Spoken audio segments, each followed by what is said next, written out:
Authorities say US strikes against terror groups have allowed the country's army to make inroads into militant strongholds.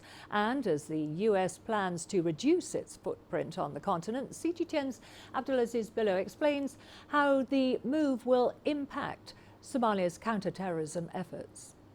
Last year, 47 strikes were conducted on militant targets in the Horn of Africa, targeting Al-Shabaab in southern Somalia and the Islamic State group based in the northern regions of the country. Security officials in Somalia say the strikes have helped turn the tide against Africa's deadliest militant group. U.S. strikes have assisted in the stabilization process of Lower Shabelle and other regions, but the primary focus has been professionalizing Somali security forces and training elite forces.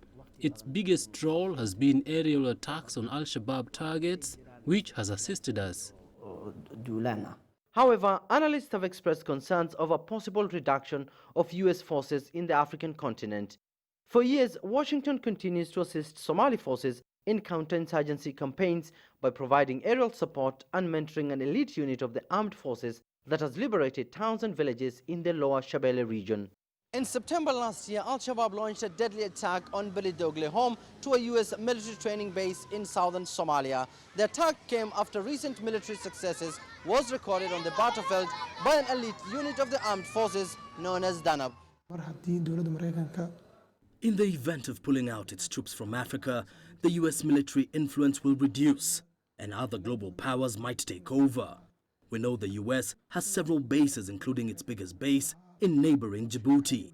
Some countries will feel the impact of any pullout and others will not, depending on the levels of military cooperation. Close to 100 people were killed last month in a deadly truck bomb on the outskirts of Mogadishu. Al-Shabaab says the attacks reflect its attacking capability in urban centers. Meanwhile, as the country heads to the polls to elect members of parliament, experts say the army will rely on international military support as it makes inroads into Al-Shabaab strongholds in a bid to end decades-long insurgency that has claimed thousands of lives in Somalia and beyond. Abdulaziz Billow, CGTN, Mogadishu, Somalia.